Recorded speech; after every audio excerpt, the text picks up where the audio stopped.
오늘 제목은 비록 더디더라도 반드시 온다라는 말씀이고요.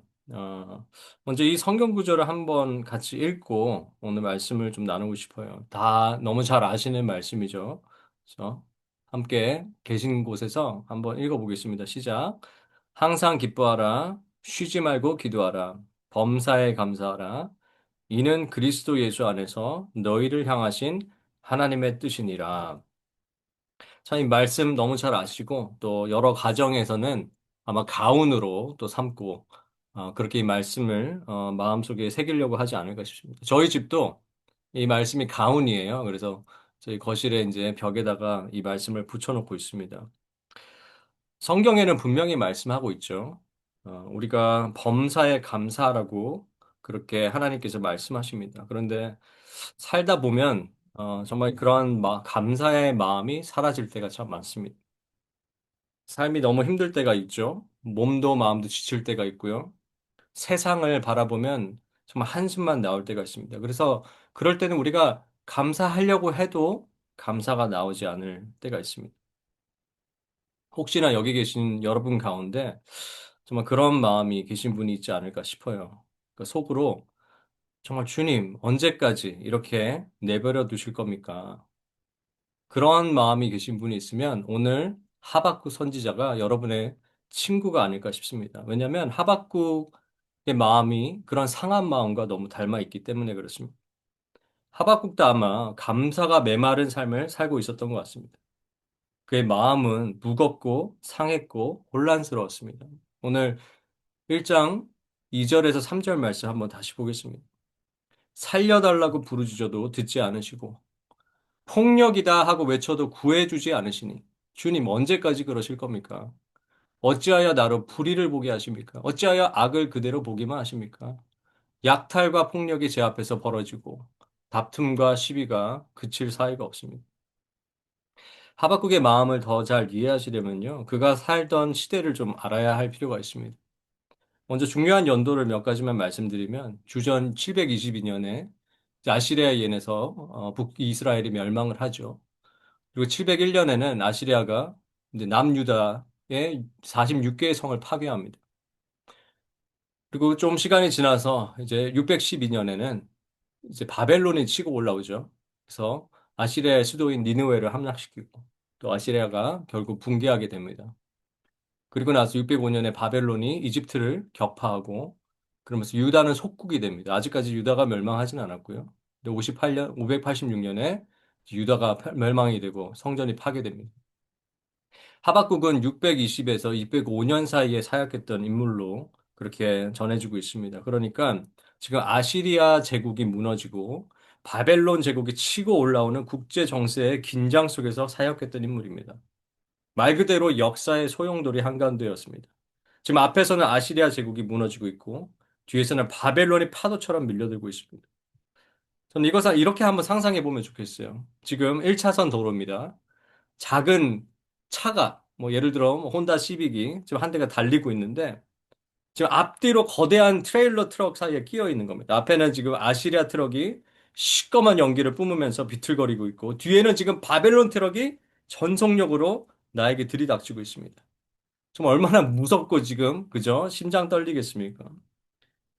그런데 문제는 국제 정세만이 아니었습니다. 아무리 세상이 시끄러워도 가정이라도 좀 조용하면 그나마 견딜만 할 텐데 유다의 내부 상황도 심각했습니다.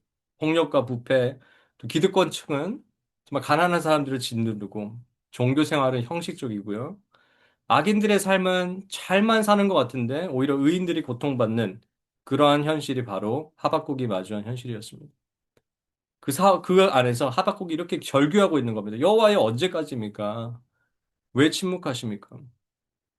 여러분 가운데도 혹시 이런 기도를 지금 하고 계신 분이 있지 않을까 싶습니다. 주님, 언제까지 제가 이 질병으로 고생해야 됩니까? 주님, 내 자식은 도대체 언제 정신을 차릴까요? 주님, 이 문제 많은 세상은 언제 바로 잡히겠습니까? 주님, 이 우울하고 이 답답한 마음이 언제 평안을 찾을 수 있겠습니까? 주님, 제 삶에도 과연 봄날이 찾아올까요?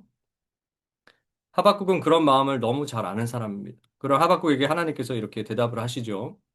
5절에서 6절입니다. 너희는 민족들을 눈여겨보아라. 놀라고 즐겁할 일이 벌어질 것이다.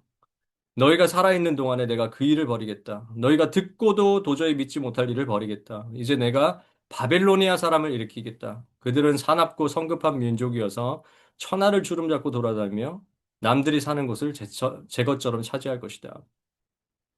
여러분 지금 하나님이 대답하셨는데요. 오히려 하박국이 더 혼란스러워지고 있습니다. 왜냐하면 하나님께서 지금 유다의 문제를 바로잡는데 바벨론을 사용하시겠다는 겁니다. 여러분 바벨론 많이 들어보셨죠? 유다가 지금 아무리 문제가 많고 아무리 지금 악하다고 한들 바벨론에 비하면 그나마 양반일 겁니다. 바벨론이 훨씬 더 악독하고 정말 악의 극치를 달리고 있던 나라입니다. 그런데 하나님이 그들을 들어서 지금 유다를 치시겠다는 겁니다. 하박국 입장에서는 도저히 이해가 안 씁니다. 그래서 하박국이 이렇게 따져 묻습니다. 1장 12절 이하인데요. 주님께서는 눈이 맑으심으로 악을 보시고 참지 못하시며 패역을 보고 그냥 계시지 못하시는 분입니다. 그런데 어찌하여 배신자들을 보고만 계십니까? 악한 민족이 착한 백성을 삼키어도 조용히만 계십니까? 이렇게 해도 되는 것입니까? 쉽게 말하면 하나님 이거 말이 안 되잖아요. 이런 거예요. 여러분 이런 적 있으신지 모르겠습니다. 기도를 했는데 침묵하면 참 괴롭고 답답하죠. 그죠? 하나님 언제 응답하실까요? 그런데 어쩔 때는 하나님이 이제 대답을 하세요. 대답을 하시는데 그 대답이 오히려 나를 더 혼란스럽고 괴롭게 만들 때가 있다는 겁니다. 차라리 말씀하시지 않았으면, 차라리 침묵이 계속되었으면 그게 더 나았을 것 같은 측면이 찾아옵니다. 하박국이 바로 그런 상황이죠. 하박국 선지자가 좀 다른 선지자들과 차이점이 있다면 제가 볼 때는 참 인간미가 있는 사람인 것 같아요.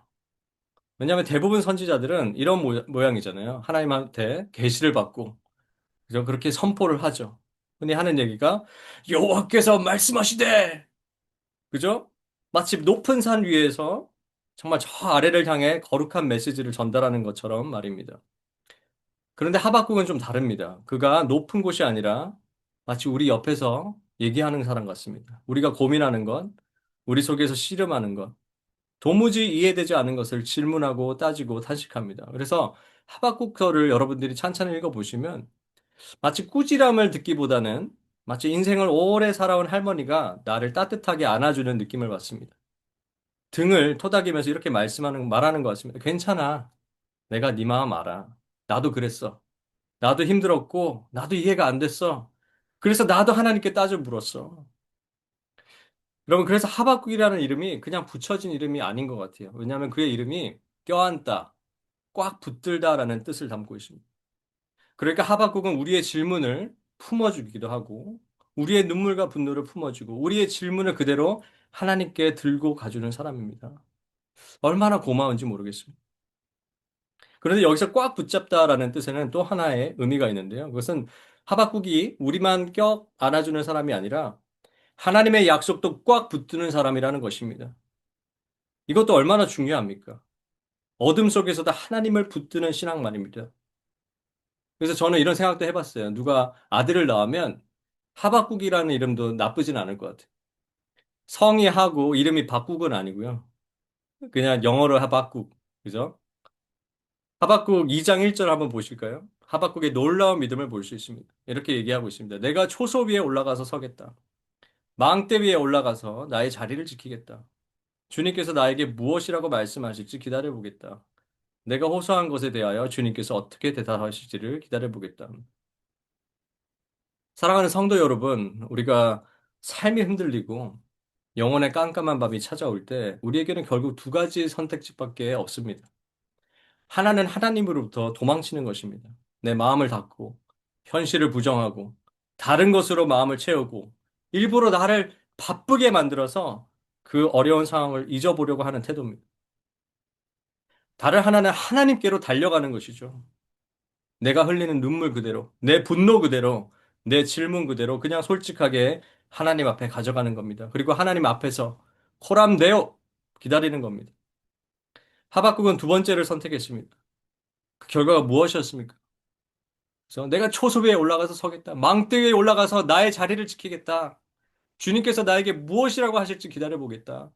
내가 호소한 것에 대하여 주님께서 어떻게 대답하실지를 기다려보겠다. 그러자 하나님께서 그에게 대답을 하십니다.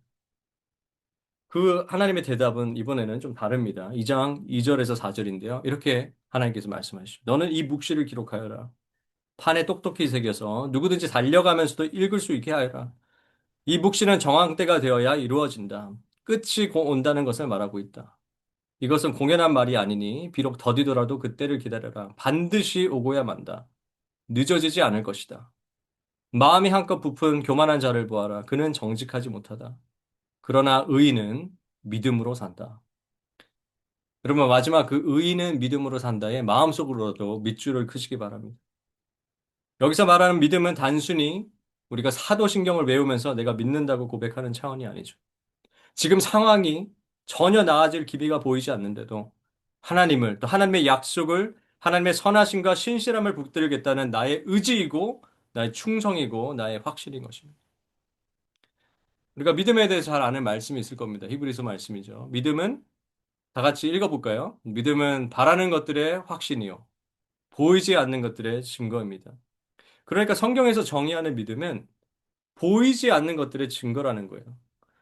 가만히 생각해보면 우리가 사실 보여서 믿으면 믿음이 아니고 그냥 납득이죠. 그죠?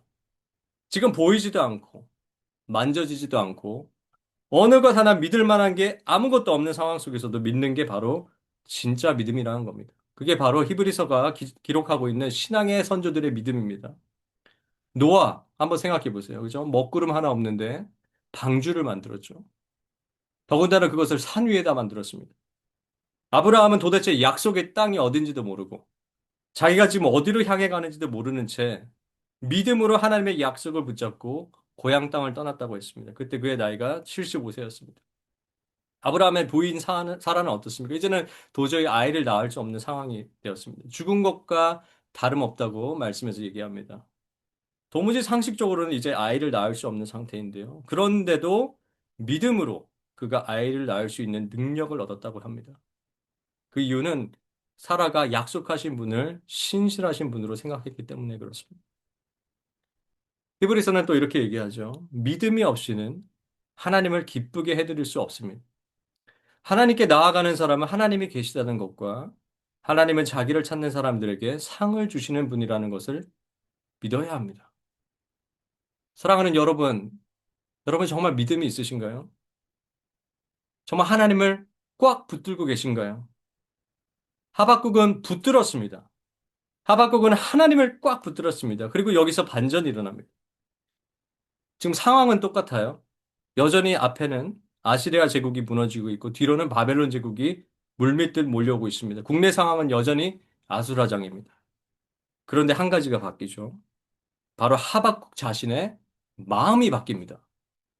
그래서 하나님께 불평을 쏟아놓는 그 하박국이 이제는 하나님 안에 확신의 사람이 되죠. 불안에 떨던 사람이 찬양을 부르기 시작합니다. 그리고 여기에 중요한 믿음의 역설이 있는 것 같아요. 하박국의 기도는 하나님의 계획을 바꾸지는 않았어요. 하지만 하박국 자신을 바꿨다는 겁니다. 그를 그럼에도 불구하고의 신앙의 인물로 세워줍니다. 그러면서 하박국은 마지막 장에서 이렇게 노래하죠. 여러분 잘 아시는 말씀입니다. 찬양도 많죠. 그죠? 한번 읽어보겠습니다.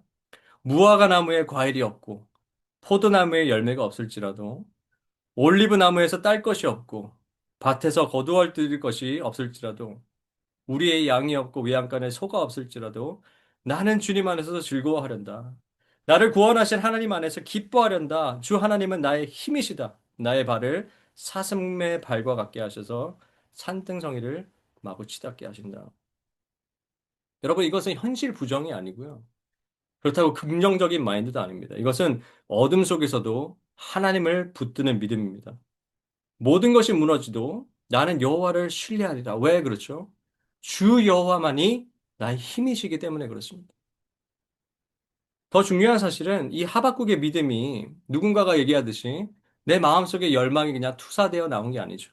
자기 최면이 아닙니다, 여러분. 살아계신 하나님을 믿는 믿음은 살아있는 믿음이고 결국 실제 역사가 됩니다. 하나님이 하박국에게 이렇게 말씀하셨죠. 정한 때가 있다. 비록 더딜지라도 기다려라. 하박국은 기다렸죠. 이스라엘도 오랜 세월 기다렸습니다. 이사야 선지자가 이렇게 얘기하죠. 메시아가 일어날 것이고 빛을 발할 것이다. 하지만 그 빛이 바로 오지 않았죠. 몇 세대가 지나야 했습니다. 그러나 마침내 정한 때가 오자 메시아 예수님이 이 땅 가운데 오셨던 것입니다. 다윗의 자손, 세상의 빛이 이 땅에 오신 것입니다. 우리를 대신해 심판을 받으셨고, 부활하셨고, 승천하셨고, 다시 오시겠다고 약속하셨습니다. 우리가 지금 이렇게 두 대강절 사이를 살고 있는 겁니다. 처음 오신과 다시 오신 말입니다. 그래서 기다림은 기독교 신앙의 필수라고 해도 과언이 아닌 것 같아요. 하박국은 하나님의 구원을 기다렸고, 우리는 지금 그리스도의 재림을 기다리고 있는 것입니다. 성경 마지막 장에도 보면 예수님이 이렇게 말씀했어요. 보라, 내가 속히 오리라. 그에 대해서 교회가 이렇게 응답합니다. 아멘. 주 예수여 오시옵소서. 그 기다림의 시간 동안 우리는 어떻게 살아야겠습니까? 하나님은 하박국 선지자를 통해서 오늘 우리에게 이렇게 말씀하시죠. 의인은 믿음으로 산다. 하나님을 꽉 붙들며 살아야 할 줄 믿습니다. 또 이런 의미도 있는 것 같아요. 누군가 믿음이 연약한 사람을 우리가 꽉 붙들어줘야 되는 것 같아요. 그렇게 사시는 여러분들에게 축원합니다. 여러분 혹시 주변에 물건 하나 있으시면 한번 잡아보세요. 저는 여기 펜이 있는데요. 아무거나, 아무거나 좋습니다. 물건 한번 잡으시고요. 한번 꽉 잡아보세요. 꽉! 여러분 있는 힘 다해서 하나님을 그렇게 꽉 잡으시는 여러분 되시기 바랍니다. 누군가 믿음이 연약한 사람을 위해서 그렇게 꽉 잡으시고 그 사람을 위해 기도해 주시는 여러분 되시길 바랍니다. 여러분 야곱이 야복강가에서 하나님과 씨름한 이야기 잘 아시죠? 그는 하나님을 그죠? 꽉 붙들었던 인물입니다. 하나님께서 정말 이제 해가 떴으니까 그만 놓아라. 그죠? 이만하면 됐다. 그만 놓아라. 이렇게 말씀하셨음에도 불구하고 야곱이 어떻게 했습니까? 끝까지 그죠? 놓지 않았습니다. 그런 야곱에게 하나님께서 새로운 이름을 주시죠. 그 이름이 무엇입니까? 여러분 잘 아시는 이스라엘입니다. 이스라엘은 지금 야곱 한 인물만 가리키지 않죠. 오늘 하나님을 믿는 모든 언약 공동체, 하나님의 백성 전체를 가리키는 인물입니다. 그 이스라엘의 문자적인 뜻은 하나님과 씨름하는 자, 하나님이 이기신다, 하나님이 주권을 가지신다라는 뜻을 담고 있습니다. 그러니까 우리가 하나님의 백성이 되고 하나님의 자녀로 믿음을 가지고 산다는 것은 결국 하나님과 씨름하는 인생을 살아간다는 겁니다. 끊임없이 질문하고요. 끊임없이 씨름하고 끊임없이 넘어질 때도 있지만 끝까지 하나님을 붙들고 놓지 않는 사람. 그 사람의 삶을 하나님께서 마침내 승리의 삶으로 인도하신다는 겁니다. 그래서 이스라엘이란 하나님과 씨름하며 살아가지만 결국 하나님의 은혜로 변화되어 사는 삶을 의미합니다. 이것이 하나님께서 오늘 저와 여러분을 다시 초대하는 자리인 줄 믿습니다. 믿음으로 기다리고요. 내 상황이 지금 당장 변한 것이 아무것도 없어 보여도 그럼에도 불구하고 하나님의 약속을 꽉 붙들고 항상 기뻐하고 쉬지 말고 기도하고 범사에 감사하는 삶으로 나아가시는 여러분 되길 바랍니다. 말씀을 마무리합니다. 여러분 십자가 한번 떠올려 보세요. 십자가 앞에 여러분이 섰다고 한번 생각해 보세요. 십자가에서 모든 것이 끝난 것처럼 보였겠죠, 그죠? 예수님이 지금 죽으셨습니다. 제자들은 온통 뿔뿔이 흩어지죠. 정말 어둠의 영이 승리한 듯 했습니다. 그런데 3일째 되던 날 예수님이 다시 살아나시죠. 끝난 것처럼 보였던 순간은 하나님 나라의 새 시작이었던 것입니다. 사랑하는 여러분, 십자가를 부활로 바꾸신 하나님은 오늘 여러분의 탄식을 노래로 바꾸실 수 있는 분인 줄 믿습니다. 아멘. 아멘.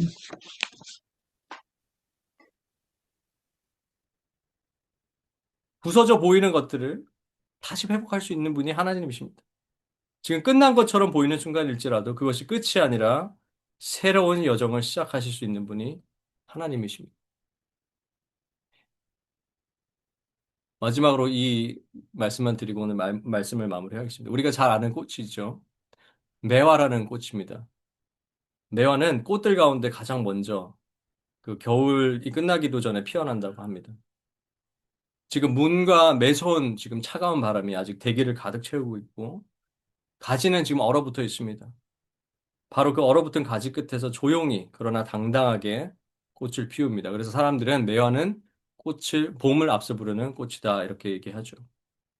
지금 모두가 아직 추위에 몸을 움츠리고 밖에 나가기도 주저하고 그래서 오늘 우리가 지금 날씨 때문에 예배도 온라인으로 들리게 되는 상황 속에서 매화는 겨울 끝자락에서 먼저 피어나 다가올 봄을 알려줍니다. 하나님도 그렇게 일하시는 줄 믿습니다. 여러분의 삶이 지금 꽁꽁 언 겨울 같아도 기도해도 응답이 없는 것 같아도 뜻하지 않는 일로 좌절하고 낭망했어도 하나님은 겨울의 마지막 가장 차가운 순간에도 새 일을 준비하는 분이십니다. 오늘 여기 계신 누군가에게 그런 매화가 피어나길 간절히 바랍니다. 또 그런 삶을 살아가는 우리 주변의 누군가에게 여러분이 매화가 되어 주시길 바랍니다. 하박국이 그랬죠. 우리 주 예수 그리스도님께서 그러셨습니다. 오늘 예수님께서는 오늘도 말씀하십니다. 조금만 더 기다려라. 봄이 오고 있다. 사랑하는 여러분, 주님은 오고 계십니다. 주님 다 아시죠? 주님이 정하신 때가 있습니다. 반드시 그때 오실 것입니다. 그러니 주님을 기다리는 우리의 매일의 삶이 주님께 달려가는 기도의 시간이 되면 좋겠습니다. 하박국이 망대 위에 올라가서 하나님의 애타게 찾았듯이 여러분도, 저와 여러분도 기도의 망대에 올라가서 정말 내 안의 탄식과 질문을 숨김없이 하나님께 올려드리는 정직한 시간을 가지시길 바랍니다. 그래서 그 시간이 정말 절망이 소망으로, 탄식이 찬양으로 바뀌는 변화의 시간, 은혜의 시간 되기를 바랍니다. 여러분 기억합시다. 비록 더디더라도 주님은 반드시 오십니다. 아멘. 아멘. 기도하시겠습니다.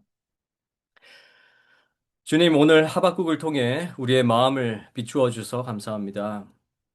우리 가운데 감사가 메말라 있는 이들에게 또 탄식이 길어진 이들에게 언제까지입니까? 주님 하고 울부짖는 이들에게 하나님 친히 다가와 품어 안아 주시옵소서.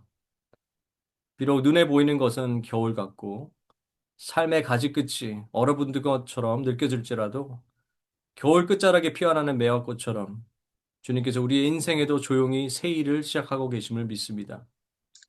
우리의 기다림 속에 함께 하시고 우리를 흔들림 없는 믿음의 사람으로 자라게 하시며 그럼에도 불구하고 기뻐할 수 있는 하박국의 믿음을 저희에게도 허락하여 주시옵소서.